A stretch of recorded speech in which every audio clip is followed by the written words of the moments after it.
அட என்னய்யா நீங்க நேத்து எப்படி மும்பை போராடி தோத்து போனாங்களோ அதே மாதிரி நீங்களும் சொந்த மண்ணில் தோத்து போயிட்டீங்களே. இப்படி வந்து கேகேஆரை பார்த்து சொல்கிற மாதிரி தான் இன்னைக்கு அவங்களோட நிலைமை ஆகிப்போச்சுங்க. இன்னைக்கு கேகேஆருக்கும் லக்னோவுக்கும் நடந்த மேட்ச்சில் லக்னோ ஃபர்ஸ்ட் பேட்டிங் பண்ணி பேட்டிங்கில் சும்மா தெறிக்க விட்டு 238 ரன் வந்து எடுத்தாங்க. அந்த ஒரு ஸ்கோரை பார்த்தோன்னே நமக்கு வந்து தெரிஞ்சு போச்சு இந்த ஸ்கோரை கேகேஆர் எப்படி சேஸ் பண்ண போகிறாங்களோ அப்படின்னு நம்ம வந்து எதிர்பார்த்தோம்.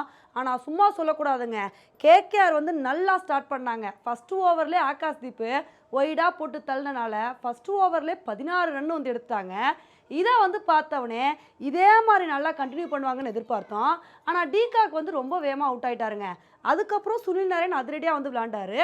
அவரும் பவர் பிளேக்கு அப்புறம் அவுட் ஆகிட்டாரு. என்னப்பா 2 விக்கெட் போயிடுச்சு அப்படின்னு நினைக்கும் போது அப்போ தாங்க ரஹானேவும் வெங்கடேஷ் ஐயரும் ஒரு சூப்பரான பார்ட்னர்ஷிப் வந்து போட்டாங்க. இதுலேயும் ரஹானே நல்லா அதிரடியாக வந்து விளாண்டு ஹாஃப் செஞ்சுரி அடித்து பட்டையை கிளப்பினாரு. இவங்களோட இன்னிங்ஸ் மட்டும் அப்படியே கண்டினியூ ஆச்சு. கேகேஆர் ஈஸியாக மேட்சை வின் பண்ணிடுவாங்க அப்படின்னு தான் வந்து எதிர்பார்த்தோம். அப்போ தாங்க ரஹானேவோட விக்கெட்டை தாக்கூர் எடுத்து அவரை போட்டு தாக்கி விட்டாரு. அதுக்கப்புறம் மாற்றி மாற்றி கேகேஆருக்கு விக்கெட் போயிட்டே இருந்துச்சு. என்னதான் விக்கெட் போனாலும் வெங்கடேஷ் ஐயர் இருக்க வரைக்கும் கேகேஆர் எப்படியும் மேட்சை ஜெயிச்சிருவாங்க அப்படின்னு சொல்லிட்டு ஒரு நம்பிக்கை வந்து இருந்துச்சுங்க.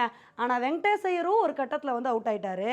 இதனால கேகேஆருக்கு கடைசி ஓவரில் 24 ரன் எடுத்தால் வின்னு அப்படின்ற சுச்சுவேஷன் வந்து இருந்துச்சு. அப்போ கூட நமக்கு கேகேஆர் மேலே நம்பிக்கை இருந்துச்சு. இதுக்கான காரணம் என்னென்னா களத்தில் ரிங்கு சிங் வந்து இருந்தார். இவர் தானப்பா 5 6 அடித்தார், அதே மாதிரி இன்றைக்கி ஒரு 4 6 அடிக்க மாட்டாரா அப்படின்னு இவர் மேலே முழுக்க முழுக்க நம்பிக்கை இருந்துச்சுங்க. இவரும் இவரால் முடிஞ்ச அளவுக்கு ட்ரை பண்ணார். 2 4 ஒரு 6 எல்லாம் விளாசி தள்ளினார். ஆனால் என்ன தான் அடித்தாலும் கடைசி ஓவரில் 24 ரன் வந்து வரலங்க. வெறும் 19 ரன் மட்டும்தான் எடுக்க முடிஞ்சுச்சு.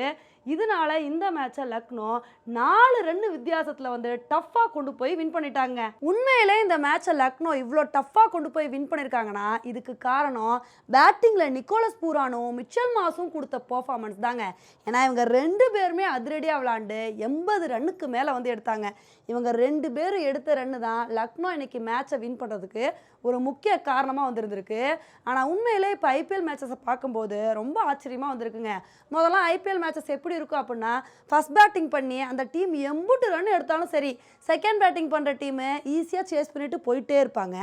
ஆனால் இப்போ என்னடானா ஐபிஎல்லில் சேஸ் பண்ணுற டீம் தாங்க ரொம்ப திணறாங்க. நேற்று மும்பை மேட்ச்லையும் பார்த்தோம், மும்பை கடைசி வரைக்கும் போராடினாங்க, இருந்தாலும் மேட்சை வின் பண்ண முடியல. இன்றைக்கி வந்து பார்த்திங்கன்னா கேகேஆர் அவங்களோட சொந்த மண்ணில் முடிஞ்ச அளவுக்கு நல்ல ஒரு பேட்டிங் பர்ஃபார்மன்ஸ் கொடுத்து கடைசி வரைக்கும் போராடினாங்க. அவங்கனாலையும் மேட்சை வந்து வின் பண்ண முடியலங்க. இதனால தான் இன்றைக்கி மேட்ச்சில் பஞ்சாப் ரொம்ப விவரமாக டாஸை வின் பண்ணால் நாங்கள் ஃபஸ்ட்டு பேட்டிங் தான் பண்ணுவோம் அப்படின்னு ஃபஸ்ட் பேட்டிங் வந்து பண்ணிகிட்ருக்காங்க. இன்றைக்கி மேட்ச்லையாவது சிஎஸ்கே சாதிப்பாங்களா அப்படின்றத பொறுத்து வந்து பார்க்கலாம். ஓகே ஃப்ரெண்ட்ஸ், இந்த மேட்சை பற்றி நீங்கள் என்ன நினைக்கிறீங்க அப்படின்றத என்னோட கமெண்ட் செக்ஷனில் வந்து போடுங்க. இதே மாதிரி இன்னொரு வீடியோவில் உங்களை வந்து மீட் பண்ணுறேன். Bye friends.